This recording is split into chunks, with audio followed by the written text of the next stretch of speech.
मैं मोहम्मद महमूद आलम रायपुर न्यूज़ से व्यूअर्स आपका खैर मकदम है और डॉक्टर सईदुद्दीन साहब का भी खैर मकदम है रायपुर न्यूज़ में। जनाब, ये वक्फ अमेंडमेंट एक्ट 2025 आया है, तो इससे कबल ये बिल पेश किया गया था पार्लियामेंट में वक्फ अमेंडमेंट 2024 के नाम से। तो इसकी कुछ नकात है, मेन पॉइंट्स जो है। तो जनाब अली, क्या आपने इस वक्फ अमेंडमेंट एक्ट को पढ़ा है? इसके बारे में मतलब कितनी आपको मालूमात है, ज़रा सा हमको बताएं, व्यूअर्स को बताएं। मैं बहुत डिटेल से तो उसको नहीं पढ़ा हूँ, फ्रैंकली कह रहा हूँ, लेकिन इतना ये कि मैं जानता हूँ कि ये अमेंडमेंट बिल जो आया है मुसलमानों के लिए नुकसानदेह होगा। ये असल में ये ज़मीन जो है, जायदाद जो है, हमारे असलाफ ने कौम के हवाले किया था, और कौम के हवाले जो किया था तो इसमें कौम ही को फ़ायदा होना चाहिए। और अगर कुछ लोग मुतवल्ली हज़रात को गलत कर जाते हैं तो ये औकाफ की कोई गलती नहीं है। कुछ मुतवल्ली ऐसे हैं, यह हकीकत है, कुछ मुतवल्ली ऐसे हैं जो ज़मीन वक्फ की ज़मीन को बेच देते हैं या उनका किराया खा जाते हैं, और आम मुसलमानों को उससे फ़ायदा नहीं होता।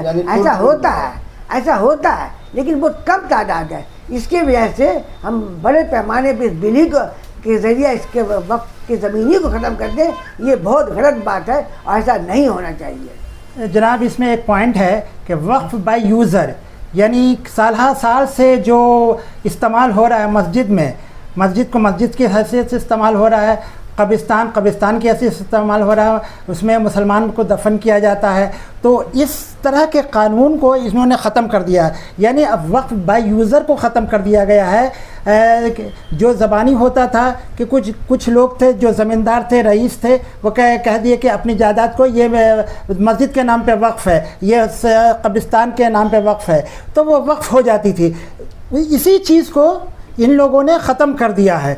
यानी अब ये जो है कलकत्ता की बल्कि मुल्क की जितनी भी तमाम मस्जिदें हैं, मदरसे हैं, या आपका क्या कहते हैं कब्रिस्तान है, ईदगाह है, तो इसमें हर तरह के मुसलमान नमाज़ पढ़ते हैं और दफन किए जाते हैं, चाहे वो शिया हों, सुन्नी हों, वहाबी हों, अहले हदीस हों, या मतलब बरेलवी मकतब फ़िक्र के देवबंदी। तो सभी का नुकसान है, सभी मुसलमानों का नुकसान है।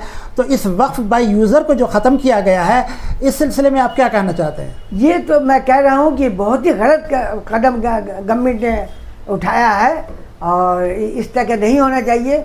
जो काम अगर इसके अंदर कुछ खराबी थी, कुछ खराबी को मुसलमानों को बोलना चाहिए, ये लोग खुद ही दूर करें। और मुसलमानों के ज़मीर भी इतना बेदार रहना चाहिए कि जो मुतवल्ली हज़ार कुछ पैसा खा जाते हैं, कुछ ज़मीनों को बेच देते हैं, ये सब नहीं होना चाहिए। लेकिन हुकूमत के अपने डंडे के ज़ोर पर, अपने कानून के ज़ोर पर ये वक्फ का अमेंडमेंट बिल जो आया है ये नहीं आना चाहिए। इससे मुसलमानों की शिकनी हुई, मुसलमानों को बहुत नुकसान हो रहा है।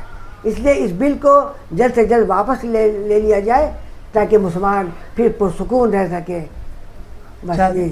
जैसा कि पहले ये था कि कोई वक्फ जायदाद थी, अगर झमेला होता था, तनाज़ा डिस्प्यूट होता था, तो वक्फ बोर्ड में मामलात होते थे, केस होता था, वो वक्फ बोर्ड ट्रिब्यूनल के अपने हवाले करता था।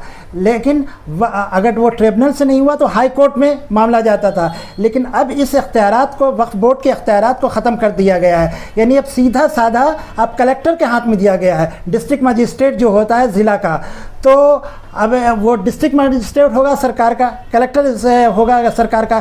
तो अब ट्रिब्यूनल में तो मामला होगा नहीं। अगर कोई डिस्प्यूट होता है तो फिर जाएगा डायरेक्ट कलेक्टर, चूँकि कलेक्टर डायरेक्ट सरकार का रहेगा तो वो सरकार ही के हक़ में फैसला देगा। तो ये जो पॉइंट्स को राइज किया गया है, ये इसका बारे में आप क्या कहते हैं? हाँ, ये बिल्कुल आपका कहना सही है। जब गवर्नमेंट के स्टाफ सब है, गवर्नमेंट के ऑफिसर सब है, तो उनके लिए एक नर्म गोशा रहेगा ही दिल में, नर्म गोशा बिल के हिमायत में रहेगा ही, अमेंडमेंट बिल के हिमायत में रहेगा ही, और वो आसानी से और सेकुलर होकर और न्यूट्रल होकर फैसला नहीं कर सकेंगे। इसलिए अभी तक जिस तरह होता आया है, वक्फ बोर्ड का जो ट्रिब्यूनल था, ये सब में होना चाहिए, काम होना चाहिए, इसको वापस मिल जाना चाहिए अख्तियार। और उसके बाद अगर नहीं हो तो कोई जाना चाहे हाई कोर्ट में तो जाए, लेकिन पहले मामला वक्फ बोर्ड का ट्रिब्यूनल ही का होना चाहिए। ये मेरा मानना है और इसी को मैं बेहतर समझता हूँ। तो आप मगरबी बंगाल हुकूमत और मरकज़ी हुकूमत से क्या कहना चाहेंगे, क्या गुजारिश करना चाहेंगे? ममता बनर्जी जो मगरबी बंगाल की चीफ मिनिस्टर हैं, उन्होंने कह दिया कि मैं बंगाल में इसको लागू होने नहीं दूंगी। तो ये बहुत अच्छा, मुसलमानों का दिल खुश हुआ उनके बात से। अब इस पर अमल हो तो बहुत अच्छा। और मरकज़ी हुकूमत से मैं दरख्वास्त करूँगा इस बिल को फिलफौर वापस ले लें, ताकि मुसलमानों की दिल शिकनी जो हो रही है वो दूर हो जाए। बहुत बहुत शुक्रिया सईदुद्दीन मिस्टर साहब, आपका रेपो न्यूज़ में बात करने के लिए। Thank you. हाँ, वेलकम।